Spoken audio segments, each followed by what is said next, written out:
In today's video, we're taking a look at the latest NHL trade rumors concerning a few teams that could be making some big moves coming soon. We're looking at the Islanders, the Habs, the Avalanche, as well as some others. We're looking at some comments from Erik Karlsson that kind of got people stirred up in the Ottawa area and San Jose to some degree, and some injury updates as well. We'll jump into all the latest news coming up next.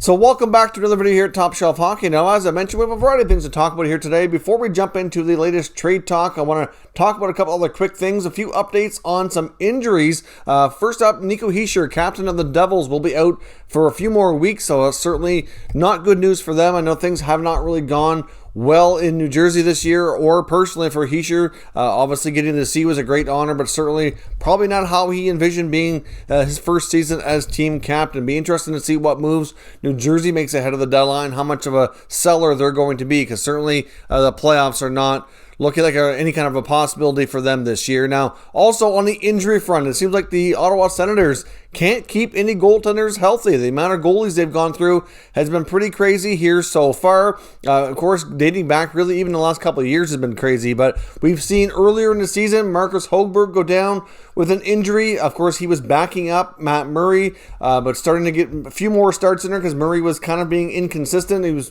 basically doing what he's been doing for the last few years, so he's getting more opportunity to play. And his own play wasn't really the greatest, and then he started picking things up. Then he got hurt and went down. So then they brought up Joey Daccord, who was, for the most part, on the taxi squad early on.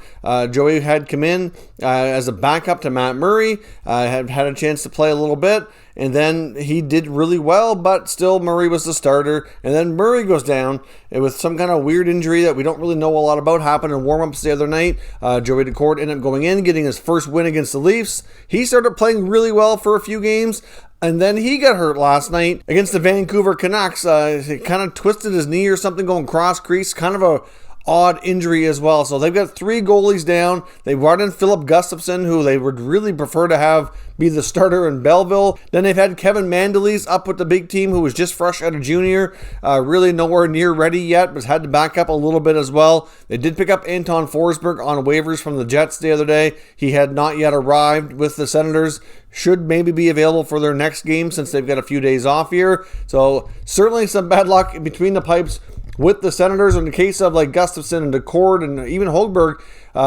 To a degree, Murray as well. Like they haven't been all that bad, but they're having a hard time staying healthy. So hopefully the Sens can get some goalies back here, especially when it comes to young Joey Daccord, who looks to be their goaltender of the future. If he really can get back quickly, he could probably get a lot more starts before the end of the year and kind of solidify himself with the big club moving forward. As I mentioned as well, there's been some comments from a longtime Ottawa Senator, current San Jose Shark, Erik Karlsson, has kind of got things stirred up online. Not sure if you caught the comments, but he was talking about the fact that the Sharks are not an overly competitive team. Obviously, basically he said that he did not sign up there for an 8-year deal to go through a rebuild, and he'd mentioned about going through similar things during his 10 years in Ottawa. So it's kind of offended people in a variety of ways. First up, I think Sharks fans might have been upset thinking he doesn't want to be there, and that obviously, he was really disappointed with how things have gone, which is fair to say. He is disappointed with the team not being more competitive, and I've seen so many comments from Sens fans on social media kind of giving him the gears, saying, well, screw you, whatever. And you know what? That's not what he meant at all. In case you're a Sens fan as well and you haven't caught on to it already, there's a new YouTube show and podcast called The Wally Mathot Show, which features former Senator Mark Mathot and former TSN broadcaster Brent Wallace. Of course, Brent Wallace was one of the TSN good people that lost their job back about a month or so ago. Those two have teamed up for a new show, which is, I think they're on episode 4 now. They've been really doing a great job getting rave reviews, burning up the charts in the podcast, getting great views on YouTube here. So certainly great content, especially if you like the Sens or you're interested to hear, either current and former players on there as their guests. So great things there. And they had Erik Karlsson on as their guest in today's episode, and he kind of had a chance to clear the air, and that's really not what he meant. He wasn't saying anything bad at all about the Senators or during his time time there. It's not what he meant at all, or even in San Jose. Really what it boils down to is just that when he signed that big-time contract extension to be a San Jose Shark for 8 years and all that money, he wasn't planning that they would be going through a rebuild. At this stage of his career, he wanted to be more competitive and be trying to win a Stanley Cup, and that's really all there is to it. But of course, a lot of things, as we know these days, are taken out of context, and people tend to react before really giving it a second thought or giving a chance for that person to kind of clarify things at all. So if you've seen the comments from Karlsson, especially if you're an Ottawa fan and you were offended anyway, I'm going to say don't be. That's not what he meant. A lot of things are misinterpreted. Go check out the Volume of Thought show. Check out that interview and just check out the show in general. They've had some great shows, and I highly recommend it if you haven't already seen it. Now, getting into today's trade rumors, I want to touch on a few teams. I want to look at the New York Islanders. In a recent TV appearance on NHL Network, Elliot Friedman's made allusion to the fact here that he feels that the Islanders are likely going to be one of the teams big in on Taylor Hall. Now, yesterday we talked about the possibility of them maybe acquiring Kyle Palmieri, but most people, especially that are close to the Islanders and have any kind of inside intel, which I know Lou Lamoriello keeps things tight to the vest here, but they all feel that he's definitely going to be trying his best to acquire a scoring winger and use the cap space that they can get on LTIR through the Anders Lee contract, since they now confirmed that he's out for the season. So Hall and Palmieri are certainly two of the top players that you know they're looking at. But of course, one thing that a lot of people might forget is that the Islanders were one of the teams bidding for Taylor Hall's services last year. They were trying to bring him in. They were really prepared to offer him the one-year deal, something similar to what he got in Buffalo. I think obviously the Sabres came in with more money, which ultimately is what influenced his decision here. But at the end of the day, they were in the running and they were close. Like I mentioned before, he's really good buddies with Jordan Eberle from their time in Edmonton, and they have talked about the possibility of trying and wanting to play together again. So I had no doubt at all that the Islanders were a team that he would be interested in going to. The fact that Hall does have some control in his contract for being traded, I think would certainly be a team he would wave for. So I don't think there's any concerns that way.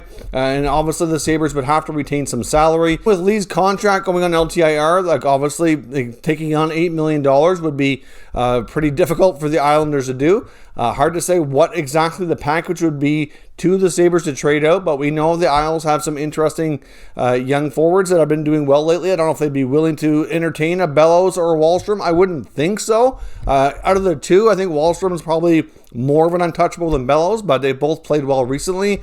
But other than that, if you take a look at what's coming next for the Islanders, the pipeline's not in the greatest of shape. A lot of their younger players have already kind of worked their way up and are, currently having an impact on the roster. Like for the couple of years back, you had guys like Ilya Sorokin that was on the way, Noah Dobson was on the way, Wahlstrom was on the way, Bellows and all that, and now they've arrived. They are there. I mean, not to say that the cupboard's completely bare, but they just don't have a lot. I mean, they could throw in a first-round pick. That's not a big deal. But they likely would have to move out something off the roster that the Sabres would be interested in. So hard to say exactly what that would be. But based on what Friedman's saying and based on what we've seen before in the offseason, I do think it's fair to say that the Islanders will likely be big players for Taylor Hall, and that could very well be a great landing spot for him. Not to say for sure that that's going to happen, but I certainly think they'll be right in on the conversations. And between him or Palmieri, I think there's a really high chance one of the two ends up on Long Island before the deadline comes and goes.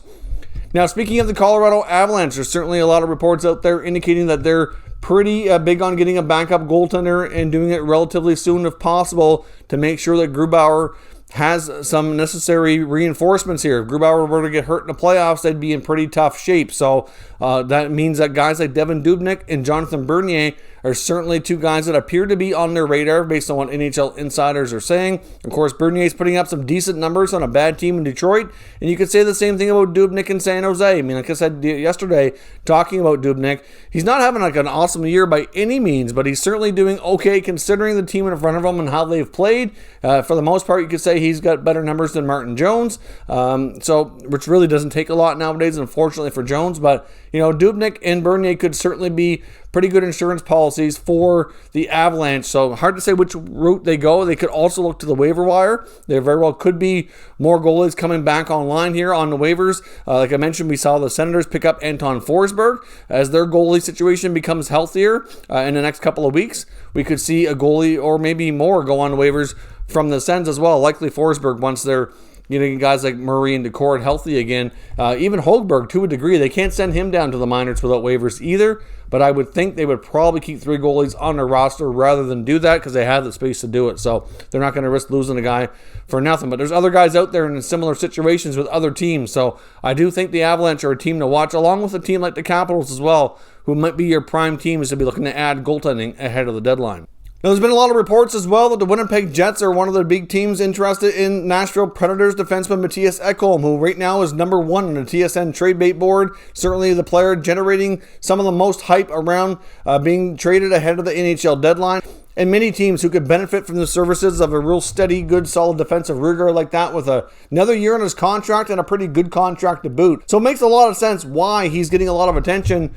And I have no doubt that the Predators will have a hard time getting what they're looking for. It's been reported they kind of want a similar type of deal that the Kings got for Jake Muzzin back when he was traded to the Leafs, obviously a couple seasons back. So that really shouldn't be an issue. I mean, Ekholm is easily comparable to Jake Muzzin, if not even a little bit better in my opinion. So I don't see there being any issues with a team ponying up the pieces to make that happen. Now, of course, now Winnipeg, even though they've been linked to being one of the top teams, I've seen Winnipeg and Philadelphia, to a degree Boston, being the main teams linked to Ekholm, with the exception of a few others here and there, but they seem to be the ones that pop up the most frequently when you hear insiders talking about where he might go. However, Winnipeg very well might go the route of getting a rental defenseman instead. As much as they like Ekholm and he could possibly fit with them longer term, they might prefer to go the route of a guy like a David Savard or a Brandon Montour, given the fact that they're pending unrestricted free agents. The price tag wouldn't be quite as hefty, or they don't have the term attached, and it might be a situation where they have more flexibility going into next season. But at the same time, they do have a longer term need as well. So hard to say which route Winnipeg Jets take, but there's certainly a team that's going to be looking to add on the blue line for sure. But I'm just not convinced yet that they're one of the front runners for Ekholm's services. But jumping over to another team who might turn out to be, and that's the Montreal Canadiens. Now, Eric Engels of Sportsnet is convinced that they're going to try to add on the blue line as well as at the center position to add some extra depth. And even though Marc Bergevin has made it known through his media appearances lately that they don't have a ton of cap space and making some moves might be challenging, that he has some strategies to make that happen anyway. So, for example, the Habs have been linked to the Red Wings center iceman Luke Glendening. Now, Glendening's no big superstar by any means, but he's a player who's been around the NHL a fair bit of time, has a fair bit of experience, and could be a good insulation piece who can play in their bottom 6. Obviously, he makes $1.8 million right now as a pending unrestricted free agent, and at the same time, they can move one of their possible pending UFAs to Detroit for that, get somebody who can play center, and at the same time maybe save a little bit of cap space. If you look at the most likely players involved to go to the Red Wings, I would think maybe a guy like Arturi Lehkonen or possibly Paul Byron, who's been through waivers a few times, would be your most likely candidates. I wouldn't think they'd be looking to move anything bigger than that, but a guy like Paul Byron makes $3.4 million. So obviously there's a good difference there between 3.4 to the 1.8 that we saw on Glendening. So they would save $1.6 million in cap space, and that would give them more flexibility to go after a defenseman. So it might even be a different piece going to Detroit in the Glendening trade if a deal like that were to take place. But if they find themselves a center like Glendening, whether it be him or a comparable with a much cheaper contract, move out a guy that's making a lot more money, then boom, just like that, they have the space, and they could certainly be a player for a guy like Mattias Ekholm. Now, of course, as much as that would be nice for them, it would certainly cause some issues expansion draft-wise. The Habs are already in a situation to lose a good player in the expansion draft, in my opinion, anyway. I mean, Seattle's going to have an opportunity to grab a decent defenseman. I would say right now, based on the current roster, they probably protect Weber, Petrie, and Sherratt. Maybe Edmondson, one of those two guys, but between Sherratt and Edmondson, they can't both be protected. So you're going to have one of them available. If Victor Mete is signed and remains with the team, he could be available. And of course, you have the other guys as well. Obviously, Romanov would be the one guy who is exempt there. So there's that. They also have Jake Allen that's going to be exposed. And they're going to have one or two decent forwards that are likely going to be exposed too. So, Seattle's going to have their fair share of decent players to pick from. So maybe Marc Bergevin doesn't care too much, and if he sees Ekholm as being an upgrade on a guy like Ben Sherratt, then he might be more willing to protect Ekholm and leave Sherratt open. So they're still going to lose the defenseman, but maybe it's not the one that you might have thought before. So it's not a completely out of the question here that the Habs do go ahead and make a trade here for Mattias Ekholm. It's just going to be a little bit trickier, and it might be a scenario here, like I said, where it's going to take one move to create the space to make the other move. Because there's only a certain number of limited teams who can afford to take money on. Teams like Detroit, teams like Ottawa, teams like Chicago.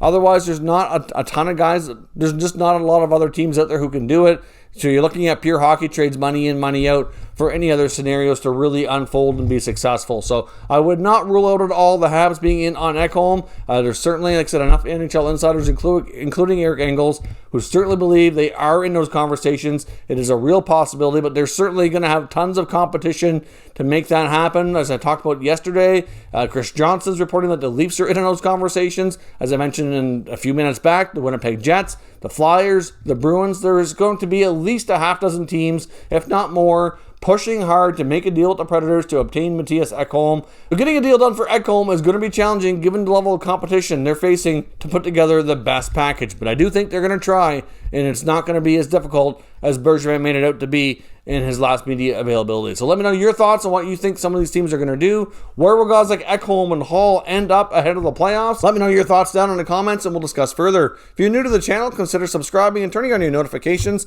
so you don't miss any future content. And give this video a thumbs up if you enjoyed it. I'd appreciate it if you did. As always, thank you for watching, and I'll catch you next time.